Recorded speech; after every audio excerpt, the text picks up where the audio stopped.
Hello, I'm William Zoghbi. I'm the Chief of Cardiology here at the DeBakey Heart Vascular Center. And it's a pleasure to have with us today Dr. CAROLE WARNES and Dr. RICK NISHIMURA. CAROLE and Rick, pleasure having you here. Thank you very much. Really is a treat for us because first time we have actually a couple, very prominent cardiologist, known in the world for what they do in their own specialty, and it's been a treat having you for the past day and a half, sharing your knowledge, your experience with us. So thank you. It really is a pleasure. I haven't done an interview with two people at the same time in the field, but Dr. Warnes gave grand rounds, a wonderful grand rounds on pregnancy and heart disease and what does the clinician need to know. And I will point you actually to go to the DeBakey Education Dissect and look at actually at both of their presentations, because Dr. Nishimura shared with us yesterday a session on education of how do you educate the fellows and the new generation of cardiologists, and I think we'll try to merge this together here. So I'll start with you, Carole. You shared with us some really issues and difficulties in the area of pregnancy and heart disease. You've shared with us also that there may be either misinformation or lack of enough information in our cardiology community to manage, these patients during their pregnancy.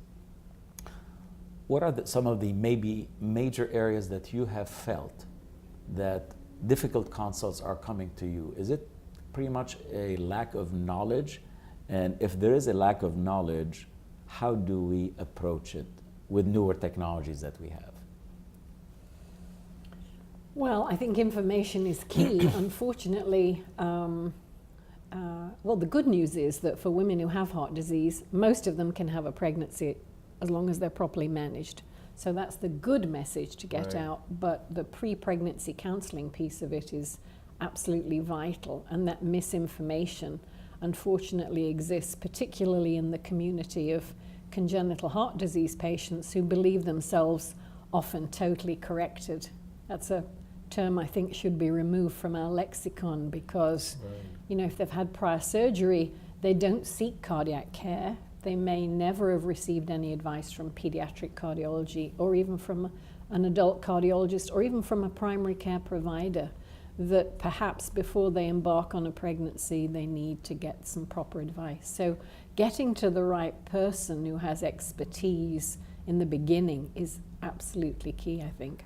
And getting the right person, maybe a right center if you don't have that knowledge and you don't feel comfortable, because also you shared with us some cases where it looks like the physician felt comfortable managing an individual, and yet, the advice was probably not the correct one. Yes. So what is available for the clinician, besides obviously connecting with a center of excellence? What is available for them? Are we developing some apps to try to navigate and see where do you need help? In the new era of education, how do you translate some of these guidelines into something at the point of care that Rick mentioned yesterday, at least? Because this is a situation where the clinician is not faced with it every day. Yeah. And obviously they need to connect, they need to get the knowledge, at least some knowledge to start something.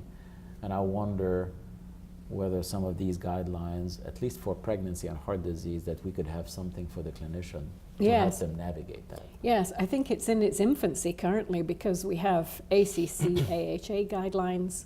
There are ESC guidelines that have been out for a while. There are scientific statements. In the last 3 years, there have been documents about resuscitation for the mother. There's new ESC guidelines coming out this year. But the idea of having just-in-time learning and something immediately available rather than having to look it up and turn to a 700-page document of a guideline, I think is still in its infancy. And that's where we need to move forward with some of the things that Rick's been talking about with just-in-time learning and getting immediate information without plowing through a big document. Right.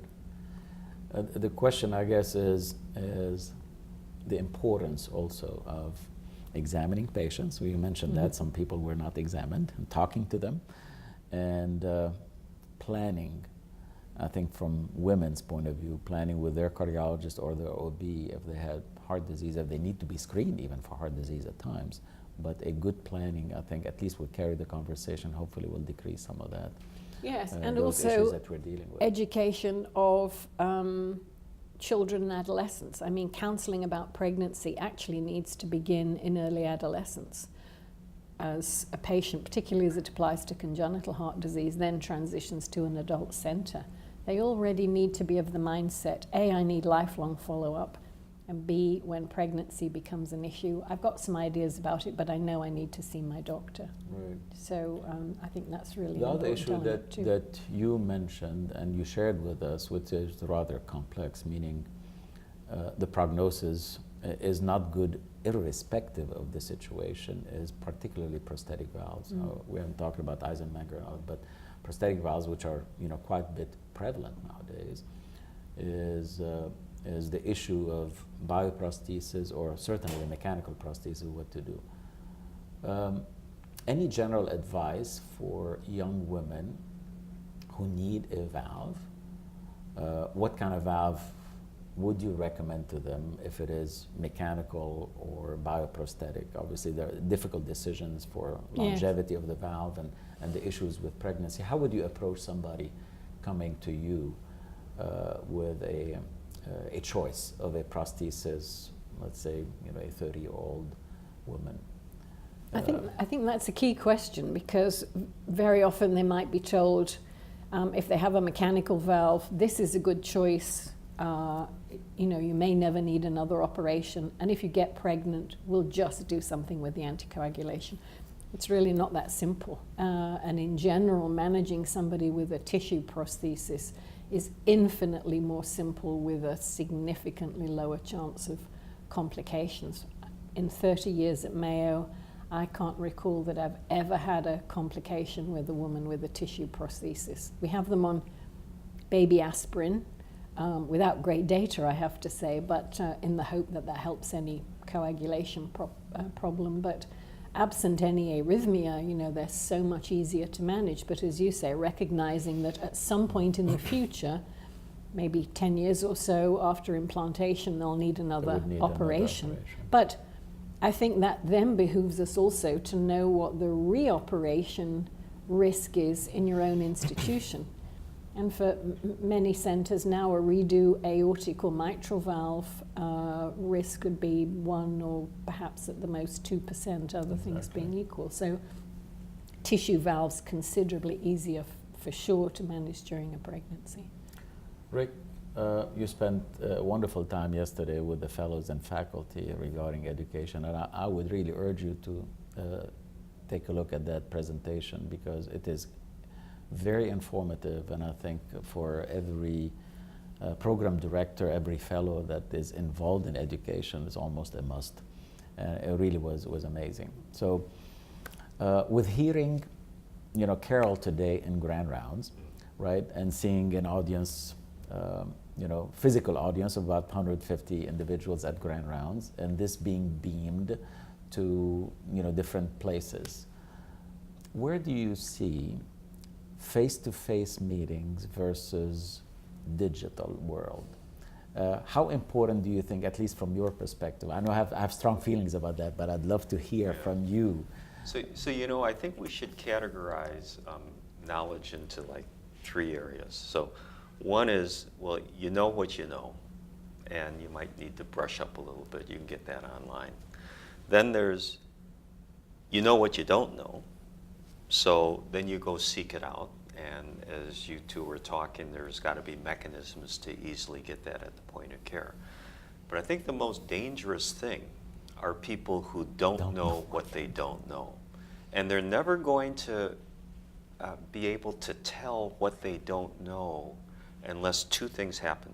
Number 1 is you educate the patient, as Carole said, so that the patient then pushes the physician or the caregiver to say, hey, give me some more information.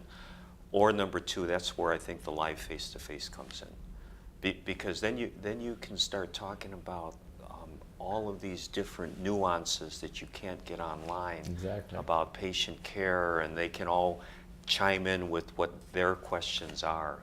And I don't think live courses are ever going to die that way.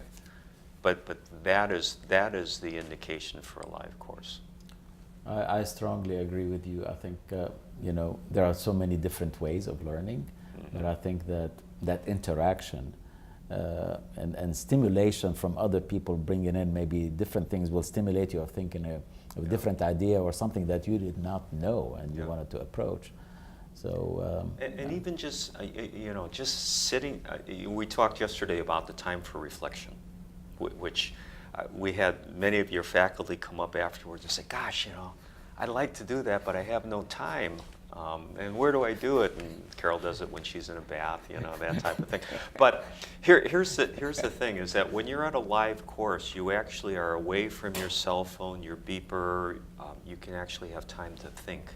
And as you have this interactive, you know, mechanism or didactic talk, you can sit back and you can start thinking about your own patients and how they would fit into that, which you don't have time to do anyplace else. So it's kind of a break away from the you know, the merry-go-round, or one of the guys described himself as a gerbil in this cage. But it provides that, and I think we as physicians and caregivers need that.